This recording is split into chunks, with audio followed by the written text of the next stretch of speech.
Ahora que comienza el nuevo año, me gustaría hablar un poco del panorama de América Latina en el 2023. Como son 33 países en esa región, me concentraré solamente en cuatro.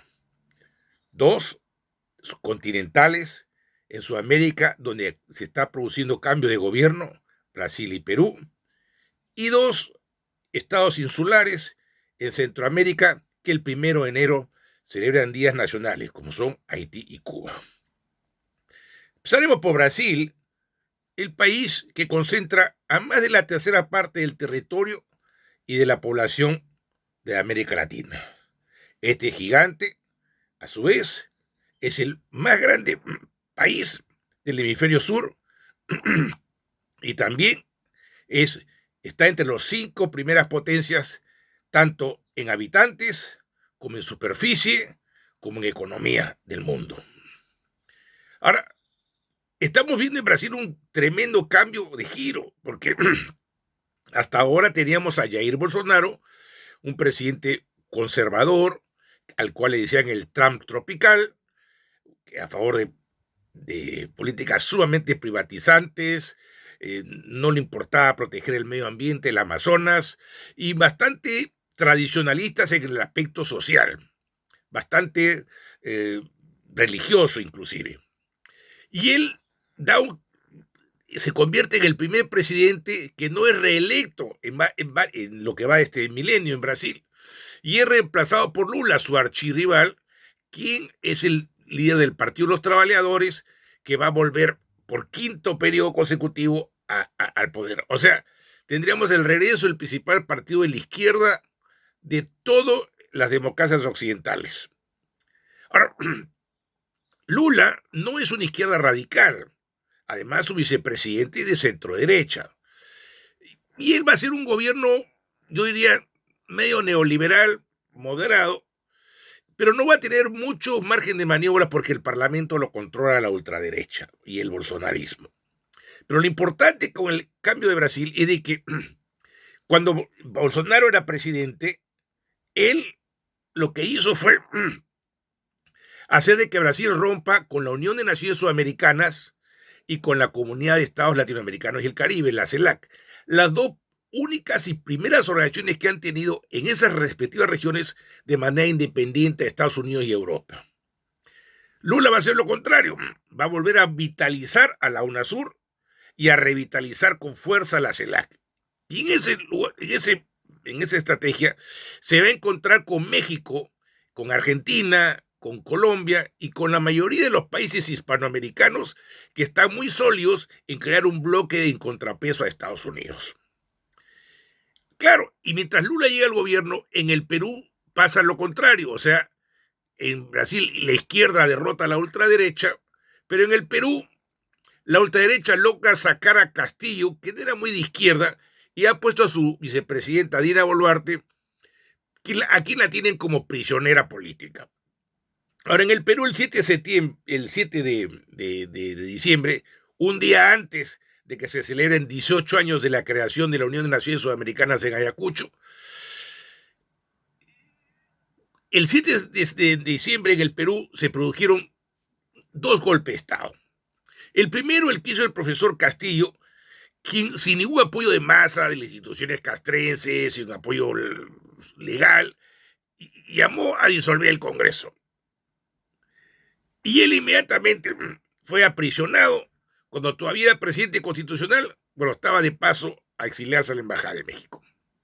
El segundo golpe es el que dio el Congreso, porque aprobaron una vacancia, ¿no?, sin esperar que él venga, sin imprimir el documento, sin ponerle las firmas, sin los requisitos de que antes de discutir una vacancia express se tiene que tener el aval del 80% del Congreso, sin que hubiese debido proceso y sin que nadie pudiese hablar ni leer el documento.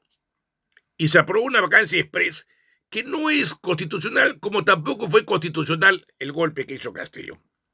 Y entonces ahora el Perú tiene un entrampe, porque una buena parte del país no reconoce a Dina Boluarte como presidenta, mientras que todo el establishment la reconoce y lo ha puesto a Castillo en prisión. Ojo, Castillo estaba prácticamente incomunicado y él se supone que todavía se reclama ser presidente constitucional y no tiene una sentencia.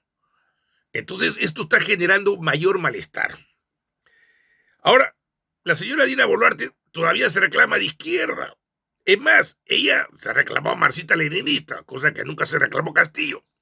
Pero mientras la derecha lo atacó a Castillo de comunista, a Dina Boluarte la trata muy bien. El jefe de la ultraderecha, el alcalde de Lima, López Aliaga, ha ido a visitarla, la ha ido a apoyar.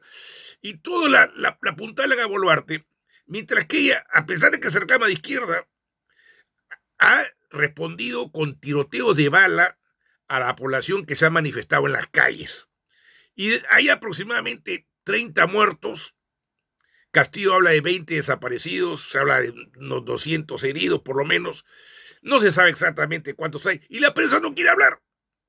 Para enterarse hay que leer el New York Times o Los Ángeles o los diarios de Los Ángeles. Pero la prensa peruana no quiere hablar de esto. Y se ha generado una crisis profunda en el país porque la inmensa mayoría de la población no quiere al Congreso y pide que este sea cerrado y disuelto. Entonces, vamos a tener que el 4 de enero va a haber por primera vez en la historia del Perú una huelga general indefinida, que además no la convocan los sindicatos, como usualmente, sino las organizaciones regionales, en particular del sur, en la frontera con Bolivia y con Chile. Entonces el Perú está entrando en un hervidero, porque además es parte de un juego geopolítico. Mientras que Brasil quiere potenciar a la CELAC con México y Argentina y Colombia y México abiertamente apoyan a Castillo, Estados Unidos abiertamente apoya a Boluarte porque a Estados Unidos no le conviene fortalecer a la CELAC, sino fortalecer a la Organización de Estados Americanos, a la OEA. De otro lado, hablaremos de los dos países del Caribe que cumplen sus días nacionales. Haití, el 1 de enero de 1804, fue la primera república latinoamericana y la primera república negra del mundo. Es el único país que sale un idioma latino, surgió en las Américas, que es el creol. Ahora muchos de Haití no le dan mayor importancia porque dicen es el paraíso de los gángsters, de la miseria, de la pobreza, de la corrupción. Pero ojo, cuando Haití se independizó era el país más rico de la región. Y si justamente ha venido ese tremendo atraso que ha tenido Haití, es porque Francia no quiso permitir que haya una república de esclavos libertos y los han castigado con sanciones y bloqueos que al final destrozaron a la economía de Haití y desde entonces Haití no se recupera.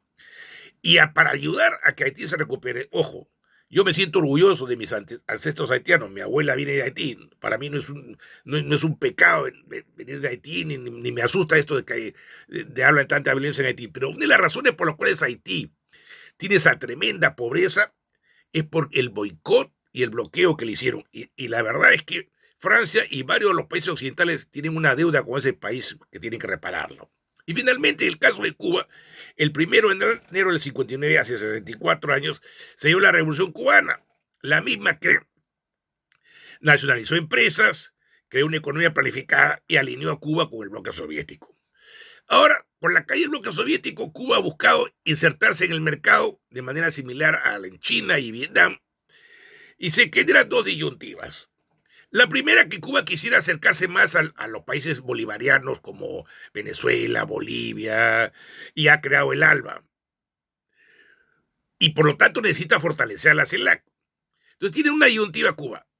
Por un lado, seguirse conciliando con el mercado, pero Estados Unidos no quiere aceptar un diálogo con Cuba y más bien insiste en permanentemente buscar un levantamiento interno para hacer que Cuba se convierta en una especie de Polonia o una especie de Ucrania y entre un proceso de guerra interna.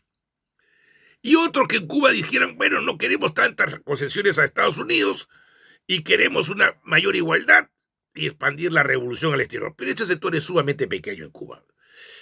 Bien, pero lo importante en Cuba es de que el ejemplo que quieren dar Cuba es que a pesar del bloqueo norteamericano que dura más de 6 décadas, han logrado ser uno de los principales países en combatir el COVID y en tener mejor educación y salud que otras latitudes.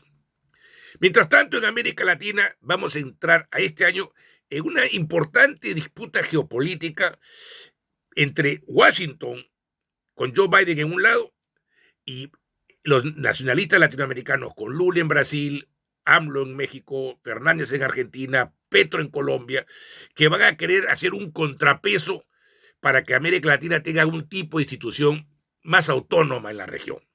Mi nombre es Isabijo, soy politólogo, economista e historiador, y les deseo un feliz año.